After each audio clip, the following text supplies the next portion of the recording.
Good afternoon. This is Veronica White, and I have Keisha. We're going to still introduce ourselves with the weekly check in, Life Unscripted. Keisha, I'm going to let you go first. Hello, hello. Good to see you again, Veronica. You as well.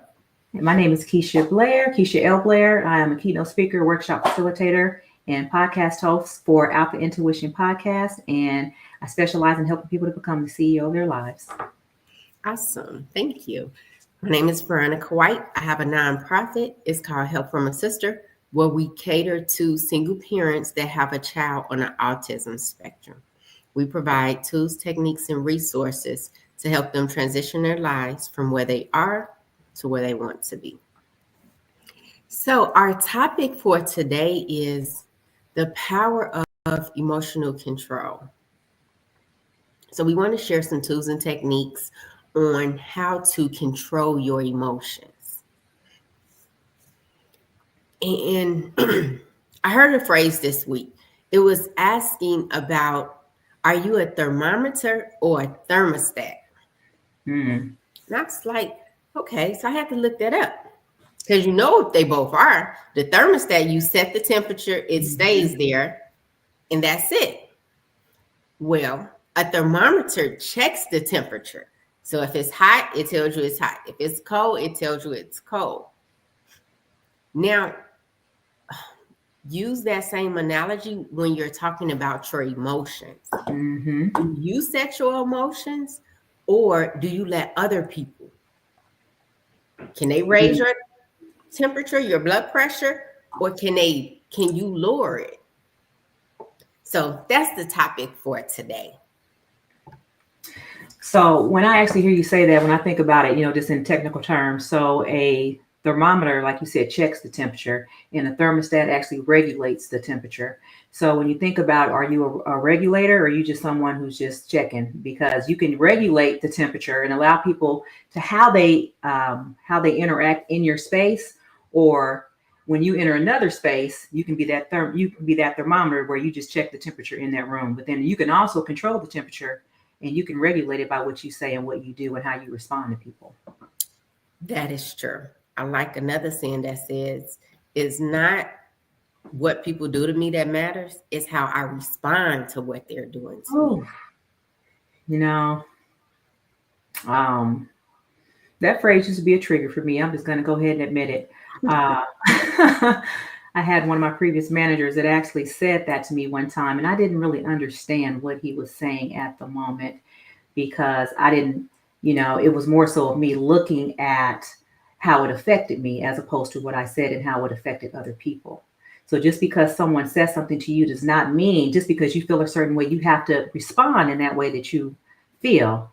You can actually regulate how you feel and adjust depending on the temperature for the room or the mood, and then respond accordingly to set the tone for that space. Correct. You get to set the temperature. That's correct. Where I was the one who was actually, I was just checking the temperature, and I was turning the dial all the way up on it. You know what I mean? It's like, okay, you on 9, I'm gonna put you on 10. So I had to regulate my own emotions in that, but I didn't realize it at the time. But now doing a lot of self-development. And I know before we talked about just different things like the flight assessment, and me just looking at myself as a whole and trying to understand how I operate more. It actually helped me to be able to recognize those moments and not react, but just respond instead of just reacting. Correct. Yeah, that is so true. So let me ask you this question. Within the last year, do you ever feel like someone else controls your emotions? Yes. So, I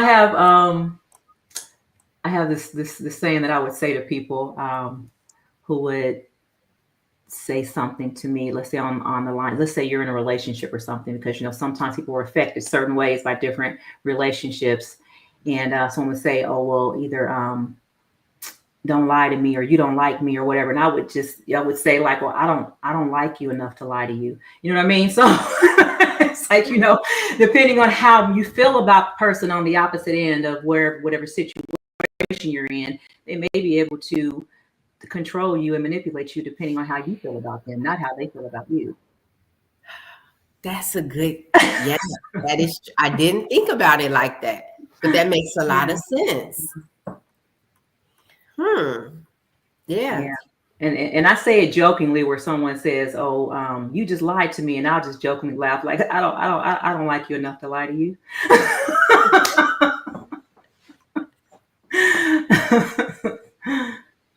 Wow. Okay. So I can say when it comes to my emotions, I control those very well.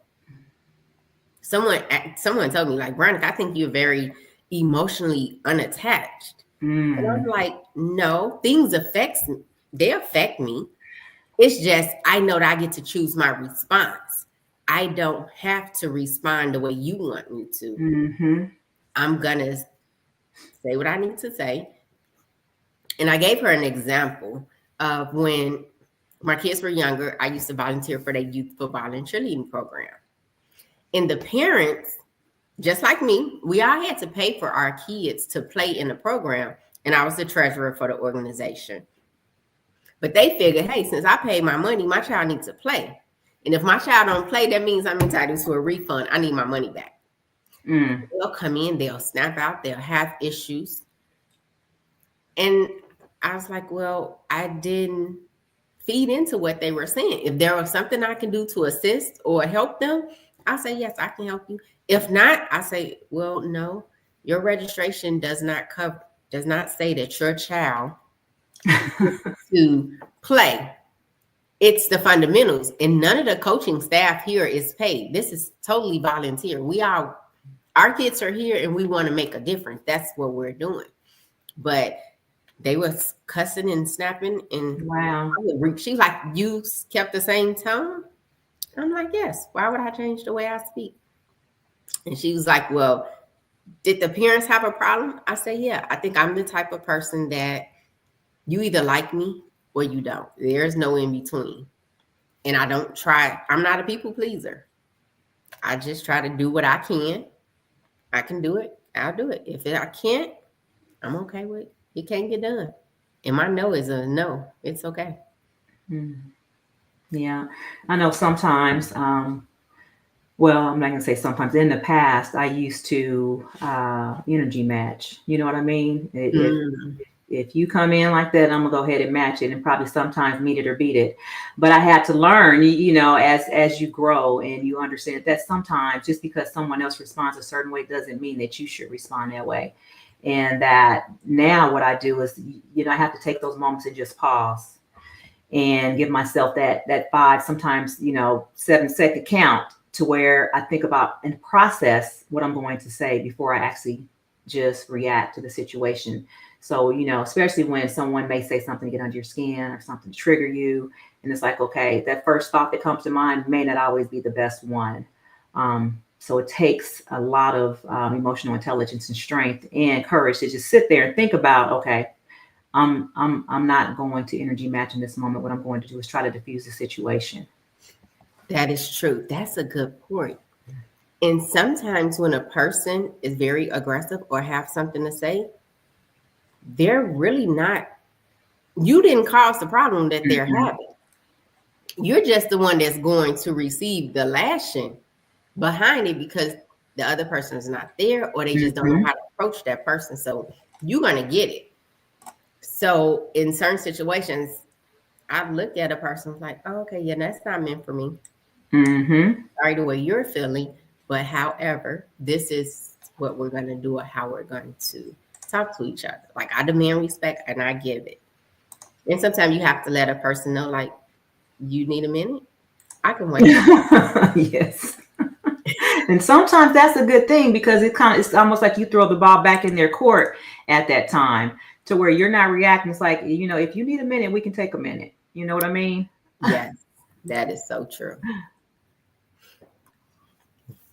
So I also have some couple of tips that when you're going through something and you're not sure how to deal with it, here's some tips that you can focus on. So if something's going wrong, don't dwell on what's going wrong in your life.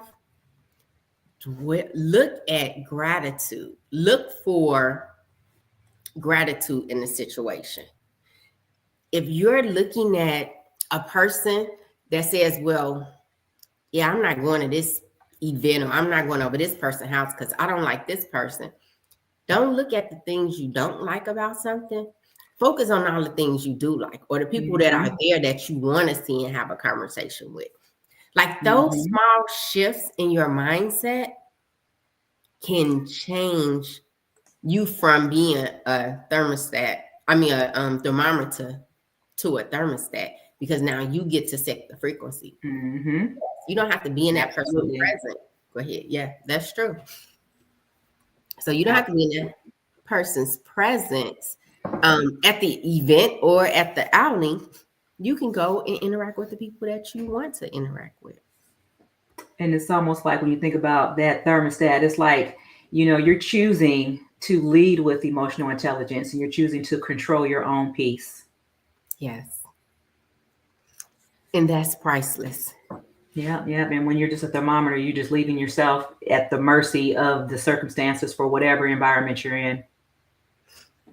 Yes, if a person's having a bad day and they want to get to you, they know how to push your buttons. Oh, yes. We have those button pushers.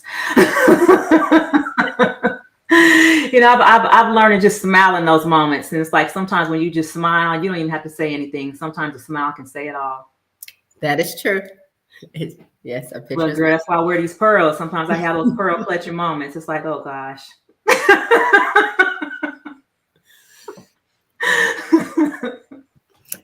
Awesome.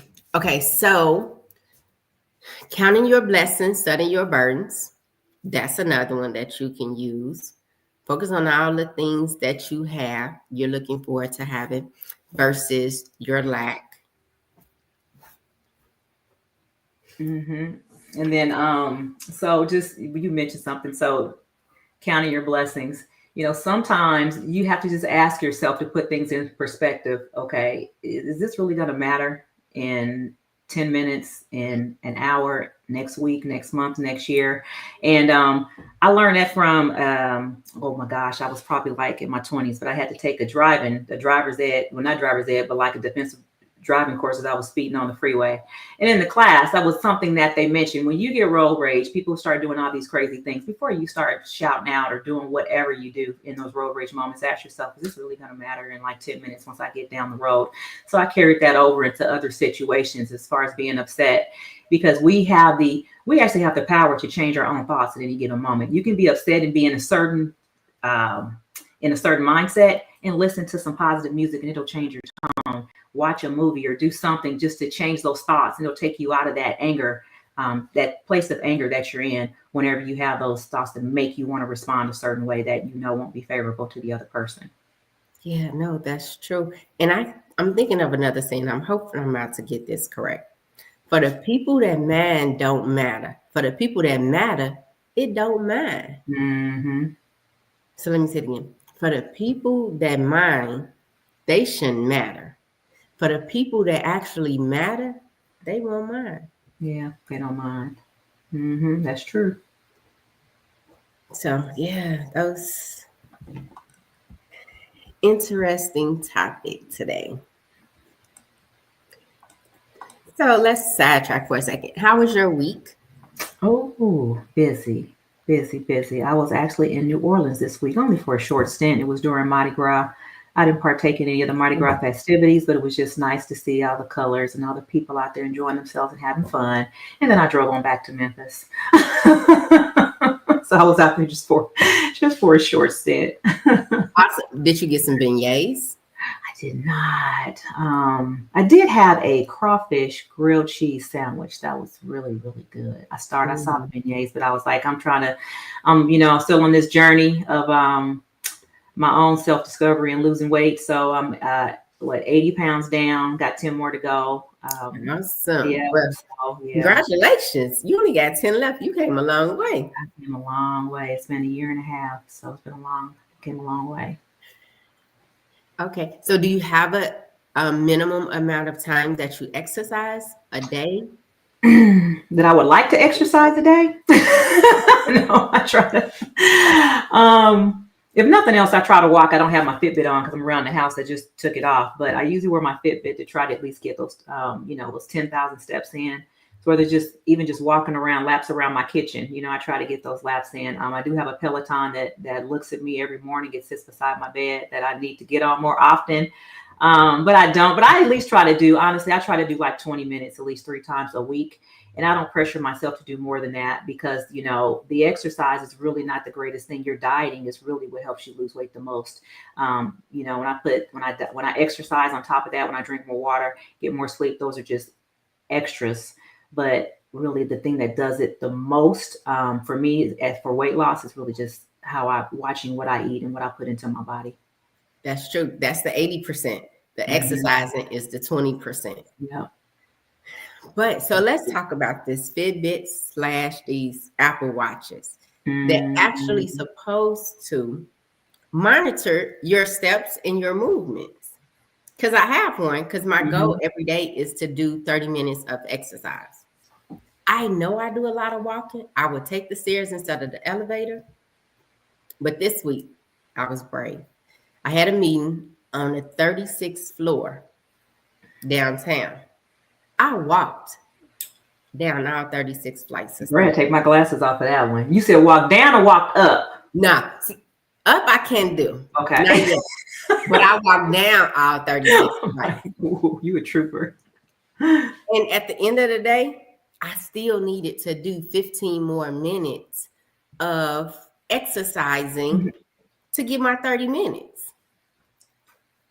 But I did a lot of walking, so I was like, why is that? Now, when I move my arm, it counts it. Mm-hmm. I noticed that too. So you gotta be mindful of how you're waving your arm because it will count those as steps, even though they're not steps. Yeah. But it's still movement. So it's still considered movement. Right, but it doesn't go against my exercise. Yeah. Hey, you moving your arms, there's still some type of movement. So we're gonna take every little bit we can get as movement, we're gonna take it. Because you still gotta do those arm exercises too to keep those arms toned and in shape. That is my goal. Hey Tiffany, I see TM Nance, that's my friend. 313.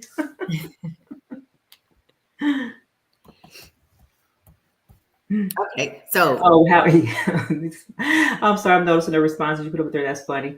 Mr. Deal Hill Ernest. Yes, he said he couldn't be here. He's on a hike this weekend. Oh, nice. They went 10 o'clock in the weather is actually kind of good here today. It might be in the 30s. Now, what city are you in again? Chicago. Okay. No, I'm in Memphis. I don't even know what it is. It looks nice and warm out there. I hadn't been outside today, but it was last couple of days. It was kind of cold and it rained a couple of days. And then we got some snow. So yeah, it's just it's 4 seasons all in the same week here. Oh wow! Yeah, because I normally get snow up there. We do, but it's not a lot. A couple times a year maybe, but it's not a whole. Maybe a couple of inches. Yes. And then I think Ernest said something else. Let's see. Yes, you have to be able to control your emotions and your environment. Mm-hmm. Yeah, you get to dictate that. No one else have control over you unless you give them the control. We give them permission to change our temperature with our. We give them the permission to do that. They don't have the right. So go ahead. No, I was just gonna say. I was just thinking about, one thing that we always parents we seem to don't consider are the emotional intelligence of our children, and. For a long time, I know my kids, they used to, as adults, they told me about, I was patting myself on the back as a parent, like, well, Mom, you really didn't do that great of a job because you were more like a dictator, right? And how I wouldn't let them do certain things. Because I would honestly say, God gave your life to me to shape and mold, and I'm going to tell you what to do, and you're going to do it until I see fit to hand it over to you, right? So, but as I got older, and now I have one, actually my son just turned 18, the youngest one, Elijah, and he's got accepted into Clark Atlanta University. So yes, that's one of his, so happy for that. Now we just got to work on those scholarships. But with him, I'm a little bit different. He's 7 years behind my first 3 children. who are, I hope, Lord, 25, 27, and 29. No, is he 30 yet? I don't know. They somewhere in there, girl. You know, they're so old now, they take care of themselves. But I think somewhere close. He either 29 or 30 now. He might be 30. Anyway, it was a little bit different for them.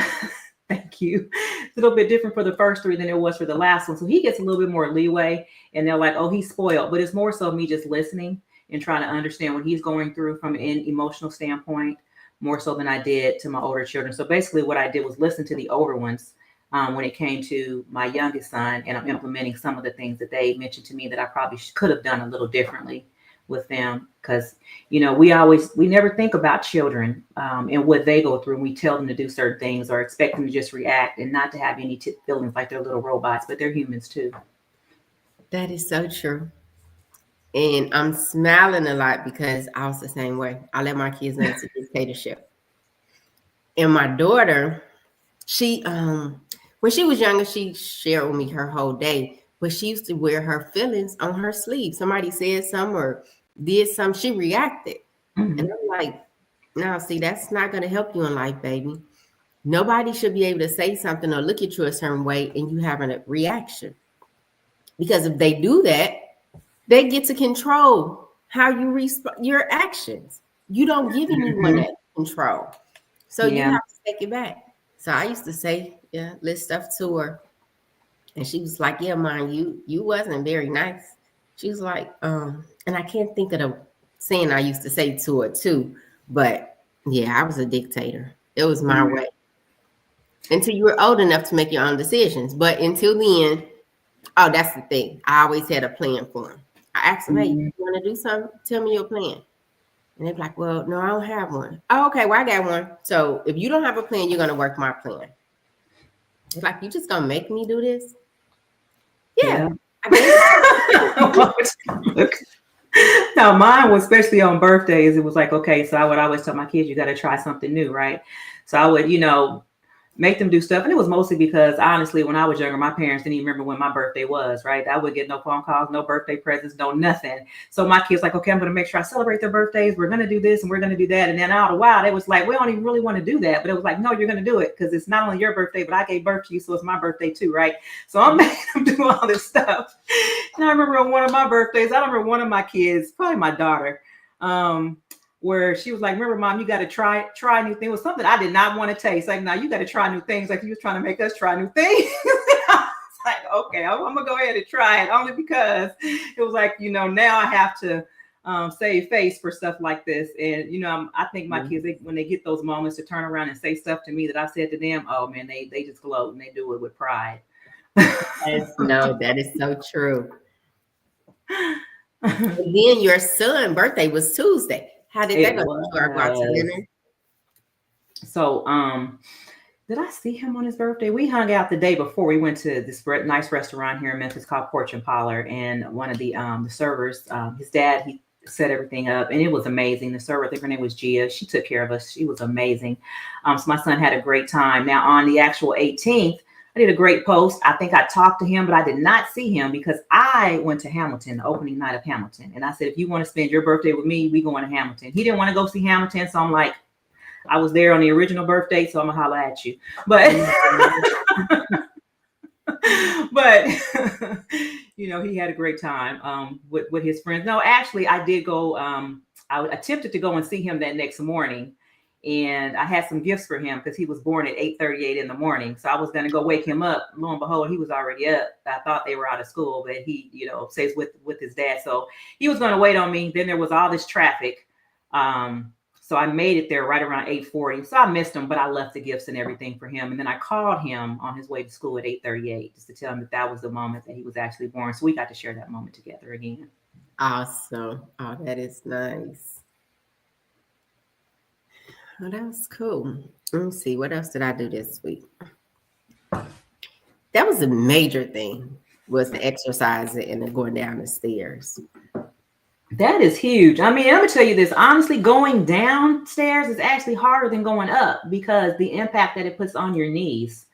For me anyway. Yeah, it's like it's a little bit difficult. I think it's easier to go up the stairs than it is to go down because you actually put more pressure on your legs and your ankles and all your other joints when you're going down than when you're going up.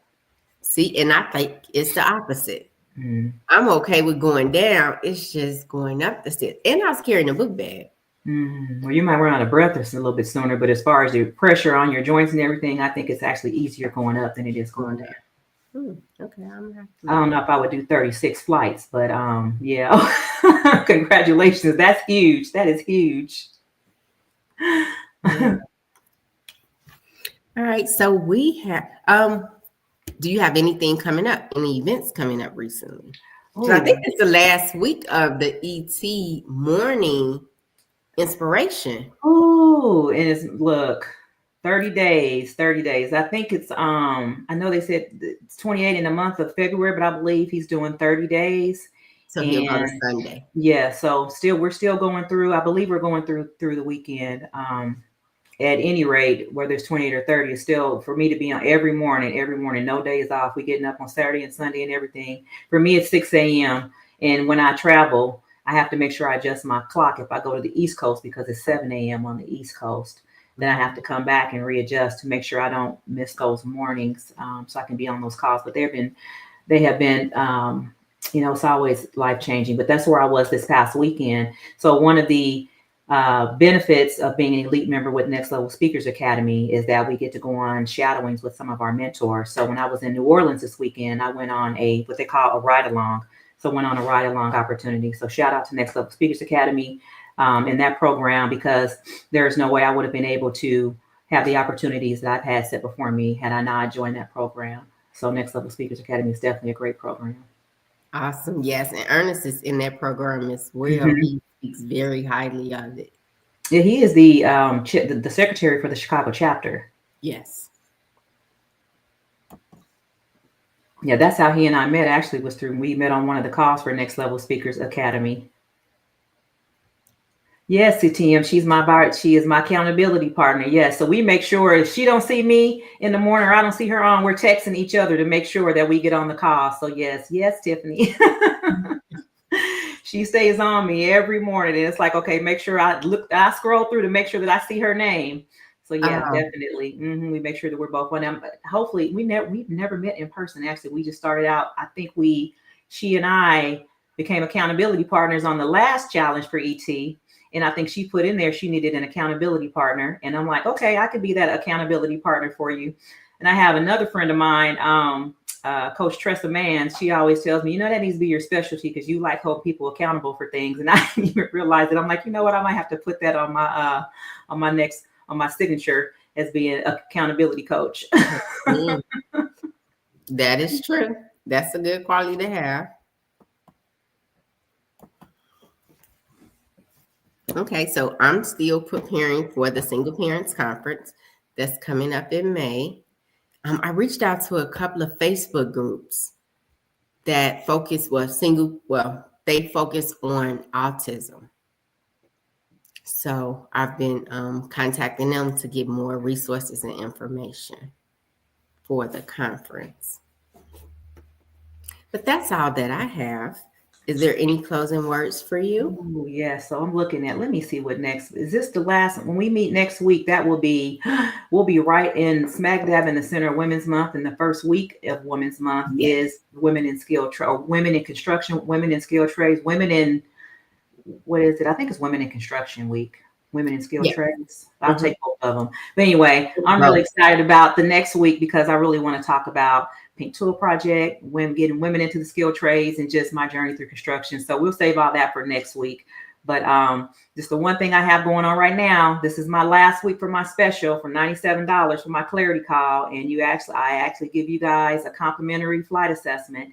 So that is on my link tree. If you go to my Instagram page, can I give you my Instagram? Let me give it to you. If you go to my Instagram page, let me find it. And let me make sure I'm putting up the one for your link tree. You still have it over there? No, I only have two. So hold on, let me get my link tree for you real quick. Yes. So if you're unsure what you're doing or what you want to do or how you want to show up in the world, you just need a little direction, that flight assessment will actually share with you some things about you. What are your interests? Keisha, you want to elaborate on that some Yeah, more? I'll just tell you really quick. So the flight assessment was actually developed by Dr. Eric Thomas, E.T. the hip hop preacher, and Mustafa Ghonim. And what it does is it's actually the foundation is from the DISC assessment. So if you've ever heard about the DISC assessment, it just takes it to another level. And the flight assessment actually, well, the DISC assessment may tell you who you are. The flight assessment tells you why you are that way, and it breaks it down and puts it in language that you can understand and makes it relatable. So you have the 4 different personality types that are the pilot, flight attendant, grounds crew, and air traffic controller. And so there's a lot more that goes into it. There's a lot more language, but that's what I'm offering as a complimentary additive to my Clarity Call, which is $97. And that's only going to go through the end of February. So after March 1st, it goes away. So you guys can access that and get on my calendar between, if you go ahead and sign up now, you can get on my calendar after March 1st, but you got to go ahead and purchase it before the end of this month. Okay. Yeah, that's something I would recommend everyone to go out there and do it. I took a picture of it. So yeah, I might be signing up because I have done an assessment, but I haven't done the one that ET has. I don't know why that link tree came up like that. My link tree is, it should be KTE. Let me get it one more time. Okay. It's KTE 21. Why it come up? I don't know why it came up as undefined. Let's see. Do it again.